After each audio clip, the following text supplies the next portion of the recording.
स्थिर वैद्युतिकी, जैसा कि ये इसके नाम से स्पष्ट है कि इसके अंतर्गत हम विद्युत के स्थिर गुणों का अध्ययन करते हैं। जैसे विद्युत में मुख्य अंश होता है आवेश। तो आवेश की दो स्थितियां होती हैं, एक तो स्थिर अवस्था और एक गतिमान अवस्था। तो स्थिर अवस्था के अंतर्गत हम उसके स्थिर रहने पर जो गुण होते हैं, जो व्यवहार होते हैं, उसका अध्ययन करते हैं। और गतिमान अवस्था में जब आवेश गतिमान हो जाता है, अर्थात वो विद्युत धारा का रूप ले लेता है, तो वो विद्युत गतिकी बोला जाता है, जिसको हम लोग इलेक्ट्रोडायनेमिक कहते हैं, इलेक्ट्रोडायनेमिक्स, जिसके अंतर्गत हम गतिमान आवेशों के गुणों का अध्ययन करते हैं। तो स्थिर विद्युत के अंतर्गत हम विद्युत के आवेश जो होते हैं उनके स्थिर गुणों का अध्ययन करते हैं। इसके लिए हमें आवेश की जो मूल अवधारणा है उस पर विचार विमर्श करना होगा। प्रायः हम लोग आवेश से परिचित हैं, प्रतिदिन की बोलचाल की भाषा में हम आवेश का प्रयोग करते हैं, जिसे अंग्रेजी में हम चार्ज कहते हैं। चार्ज यानी मोबाइल की बैटरी फुल चार्ज हो गई या मोबाइल की बैटरी डिस्चार्ज हो गई। ये चार्ज है क्या चीज़, ये ध्यान देने की बात है। यहाँ पर अगर हम इसके मूल तथ्य को समझ जाएंगे तो हमें इस पूरी स्थिर वैद्युतिकी अथवा वैद्युत गतिकी के किसी भी टॉपिक को समझने में कोई समस्या नहीं है।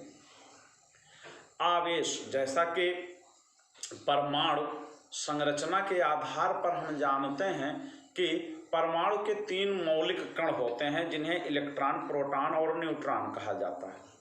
तो न्यूट्रॉन और प्रोटॉन परमाणु के नाभिक में क्लोज्डली पैक होते हैं, यानी ऐसे दृढ़तापूर्वक पैक होते हैं कि उनमें गति नहीं होती है, वे अपने स्थान को नहीं बदलते हैं।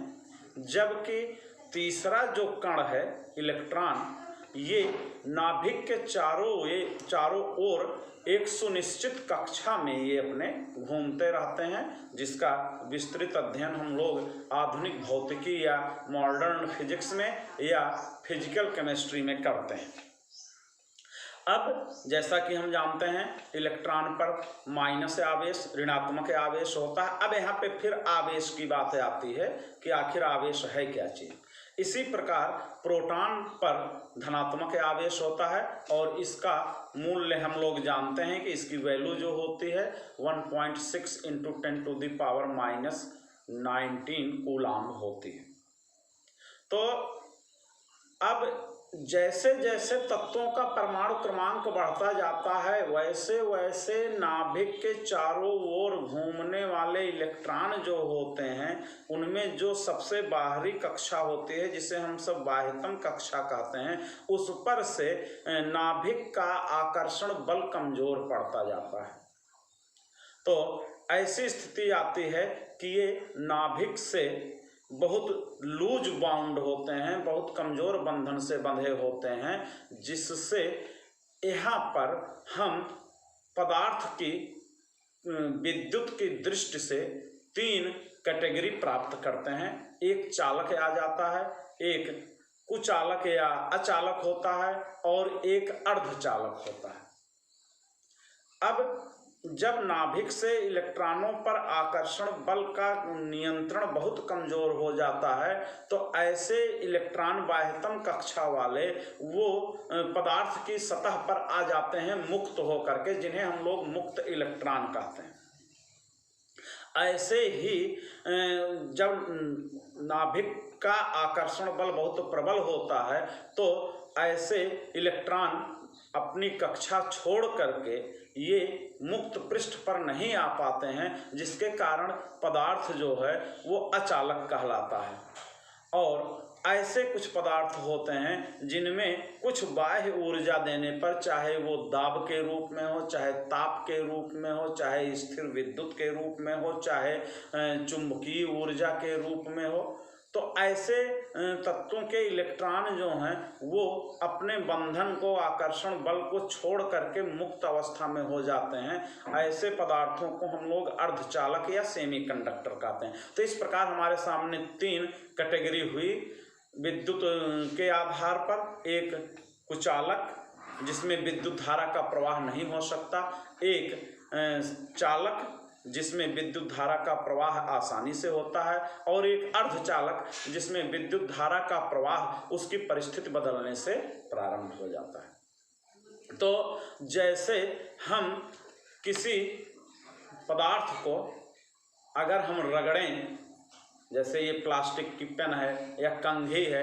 तो इसमें हम देखते हैं कि छोटे छोटे घास के कणों को या पेपर के छोटे छोटे टुकड़ों को अपनी ओर आकर्षित करने की क्षमता उत्पन्न हो जाती है।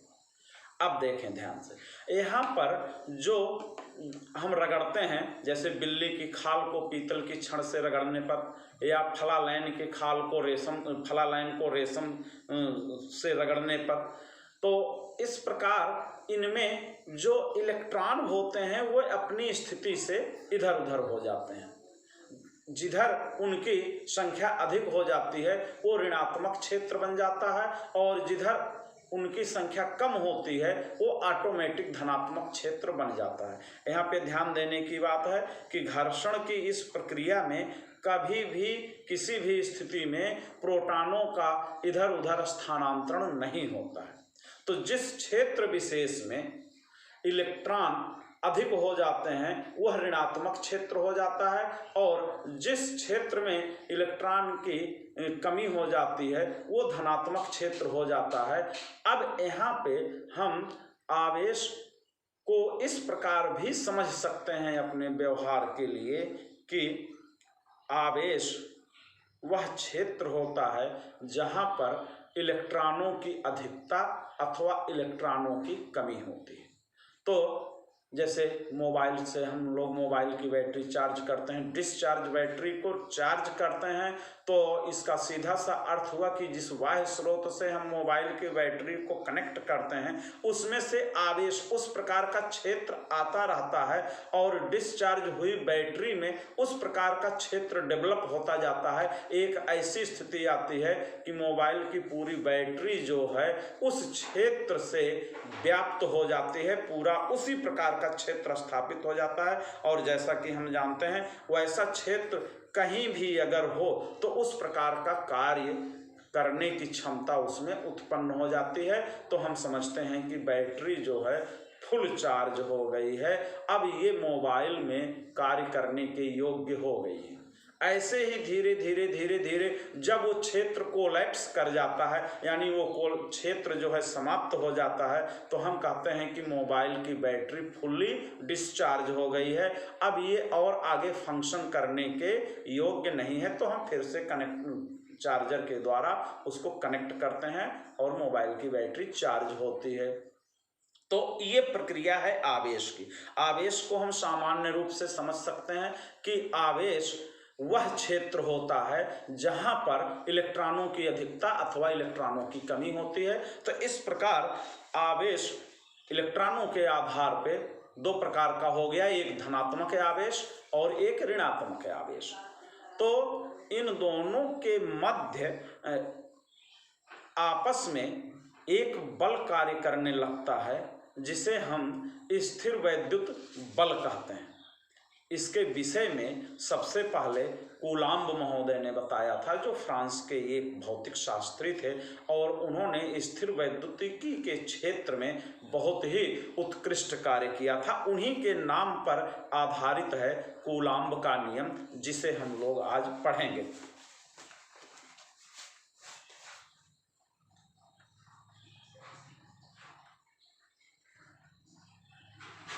कूलाम्ब का नियम।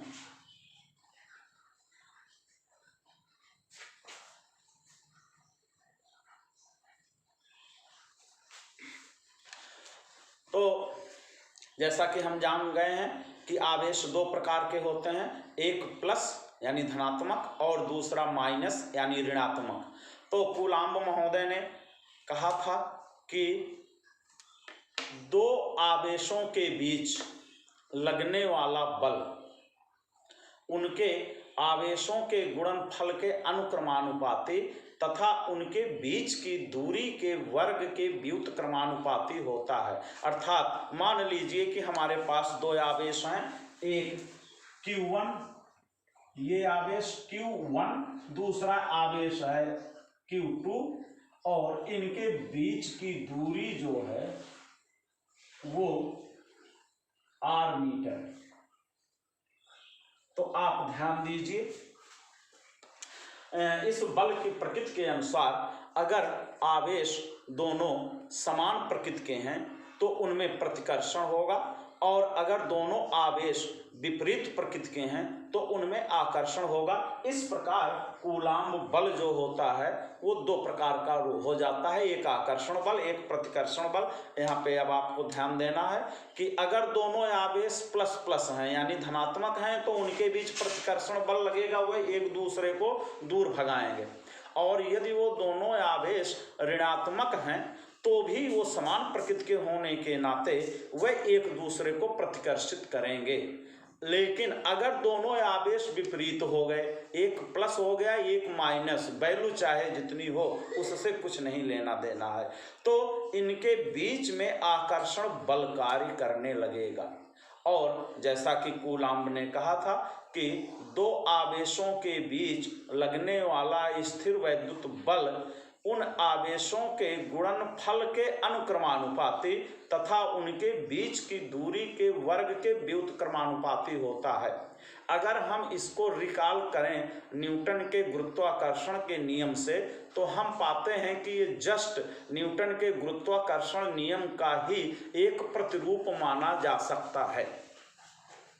न्यूटन ने अपने गुरुत्वाकर्षण के नियम में कहा था कि जैसा कि हम लोग पहले से भी जानते हैं और पढ़ भी चुके हैं कि ब्रह्मांड में स्थित किन्हीं दो पिंडों के बीच लगने वाला आकर्षण बल उनके द्रव्यमानों के गुणनफल के अनुक्रमानुपाती तथा उनके बीच की दूरी के वर्ग के व्युत्क्रमानुपाती होता है।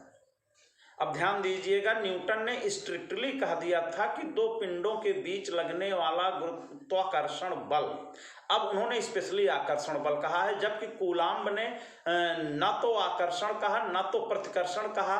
यहाँ पे यही ध्यान देने की बात है कि कूलाम्ब ने कहा था कि दो आवेशों के बीच लगने वाला वैद्युत बल उनके आवेशों के गुणनफल के अनुक्रमानुपाती तथा उनके बीच की दूरी के वर्ग के व्युत्क्रमानुपाती होता है।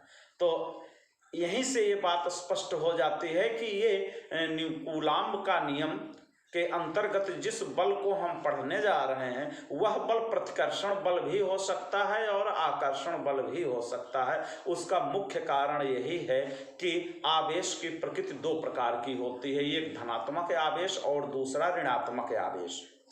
जबकि न्यूटन्स लॉ में यह स्पष्ट है कि पिंडों के बीच लगने वाला बल जो है वो आकर्षण बल ही होगा। उसका मुख्य कारण ये है कि जो द्रव्यमान होता है वो ऋणात्मक नहीं हो सकता। इसलिए न्यूटन के गुरुत्वाकर्षण नियम में आकर्षण बल को स्पष्ट रूप से कह दिया गया है। तो यहाँ पर हम मानते हैं कि ये दो पिंड आवेश हैं, एक Q1 कूलाम्ब का दूसरा Q2 कूलाम्ब का, इनके बीच की दूरी R है, तो इनके बीच लगने वाला विद्युत बल F जो है वो समानुपाती होगा Q1 इंटू Q2, और यही बल व्युत्क्रमानुपाती होगा दूरी के वर्ग के, या हम कह सकते हैं कि यह बल समानुपाती है 1/r²। तो यहाँ से हमें ये स्पष्ट हो जाता है कि F अनुक्रमानुपाती है, यानी F is directly proportional to Q1 Q2 upon r²। अब यहाँ पे हम देखें तो ये समानुपातिकता को हम एक नियतांक द्वारा हटाते हैं जिसे कूलाम्ब का नियतांक कहते हैं, और इसके लिए फोको महोदय ने प्रैक्टिकल करके ये बात ज्ञात किया था, उस नियतांक का मान भी ज्ञात किया था, और उस नियतांक का मान होता है 9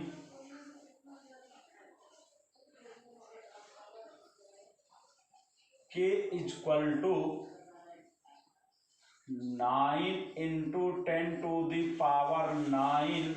न्यूटन मीटर स्क्वायर बटा कूलाम्ब स्क्वायर। जैसे हम न्यूटन के गुरुत्वाकर्षण नियम में जानते हैं कि F equal to G m1 m2 upon r square, ठीक उसी प्रकार से कूलाम्ब के नियम में F equal to K Q1 Q2 upon r square, जहाँ K जो है वो कूलाम्ब का नियतांक है और इसकी वैल्यू हम लोग यहाँ पे जानते हैं। और माध्यम, अब यहाँ पे ध्यान दें कि ये वायु में रखे हुए आवेश हैं, यदि इनका माध्यम परिवर्तित किया जाए तो उनके बीच लगने वाला बल भी परिवर्तित हो जाता है। माध्यम का वह गुण जो इन बलों को प्रभावित करता है उसे विद्युतशीलता कहते हैं। यानी K का मान हम यहाँ से इस प्रकार भी जानते हैं, K इक्वल टू 1/4πε0। यहाँ एप्साइलन 0 जो है वो माध्यम की, वायु की विद्युतशीलता है और इसका मान 8.85 into 10⁻⁻12 newton metre 8.85 into 10⁻⁻12 coulomb square upon newton metre square. तो ये इसकी वैल्यू हो जाती है विद्युतशीलता की।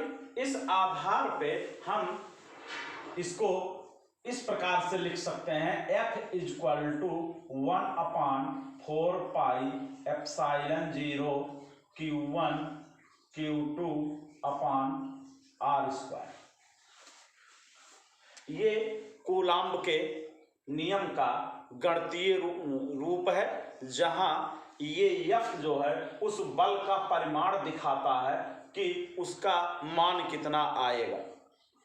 अब इस बल की एक दिशा भी होती है, चूंकि बल सदिश राशि है इसलिए उसकी एक दिशा होती है। तो यहाँ पर ये जो Q1 और Q2 को मिलाने वाली रेखा है, Q1 और Q2 को मिलाने वाली जो रेखा है, इसी रेखा की दिशा में ये बल लगता है और उस बल का परिमाण इतना होता है।